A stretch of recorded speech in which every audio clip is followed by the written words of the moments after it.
اللہم صلی علی محمد وعلی آلہ وصحبہ وسلم۔ اللہم صلی علی۔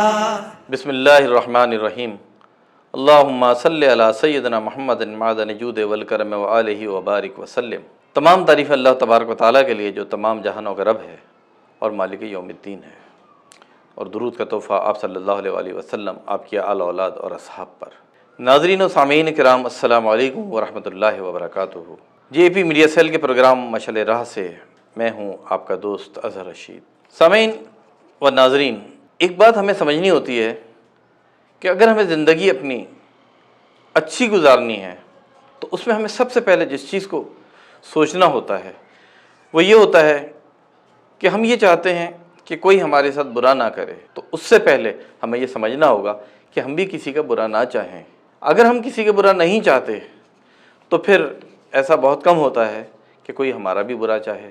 حضرت شیخ سعدی شیرازی رحمۃ اللہ علیہ اپنی ایک حکایت میں بیان کرتے ہیں، ایک بادشاہ کا غلام تھا، وہ اس کی رعیت سے نکل کر بھاگ گیا۔ بادشاہ کے ہرکارے گئے، اس کو ڈھونڈ گئے، تلاش کیا، پکڑ لائے، گرفتار کر کے بادشاہ کے سامنے پیش کیا۔ اب جب بادشاہ کے سامنے پیش کیا، کیا کیا جائے اس غلام کے ساتھ؟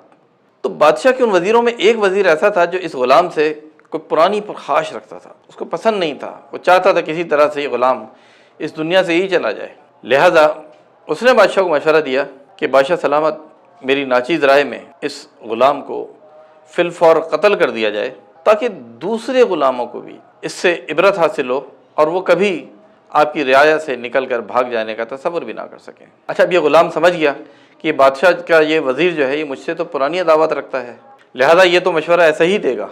اب اس نے بادشاہ سے عرض کی حد کہ بادشاہ سلامت، آپ کا ہر حکم اور اس حکم کے آگے میرا سر تسلیم خم ہے، لیکن میں نے آپ کا نمک کھایا ہے، میں نہیں چاہتا کہ میرے خون ناحق کا الزام آپ کے سر آئے۔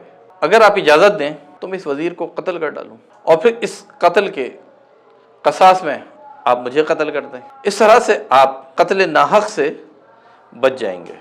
بادشاہ سمجھ گیا کہ غلام اور وزیر کے درمیان کوئی پرانی عداوت موجود ہے، تو لہٰذا اس نے وزیر سے واپس مشورہ کیا کہ وزیر صاحب، اب آپ بتائیے کہ آپ کے ساتھ آپ کیا کہتے ہیں، اس غلام کے مشورے کی روشنی میں کیا کیا جائے؟ تو وزیر سمجھ گیا کہ یہ غلام جو ہے بہت ذہین ہے، تو لہذا جو ہے اس نے فوراً بادشاہ سے کہا، حضور میری ناچیز رائے تو یہ ہے کہ اس غلام کو فی الفور آزاد کر دیا جائے تاکہ یہ بلا وجہ میرے لیے کسی نقصان کے سبب نہ بنے۔ سامعین و ناظرین، اس سے ایک بات سمجھ میں آتی ہے کہ ہم جب کبھی کسی کو مشورہ دیں تو اپنے کسی ذاتی عداوت کی بنا پہ نہ دیں۔ مشورہ ایک امانت ہوتا ہے، مشورے کو ہم اس طرح سے دیں کہ جس طرح اس کا حق ہے۔ مشورے میں ہم ڈنڈی نہ ماریں، مشورے میں ہم کسی کو نقصان نہ پہنچائیں، لہٰذا ہمیں چاہیے کہ ہم جو ہے صحیح اور سچی اور درست بات کریں تاکہ ہم خود کسی تکلیف میں نہ آئیں۔ وآخر دعوانا الحمدللہ رب العالمین۔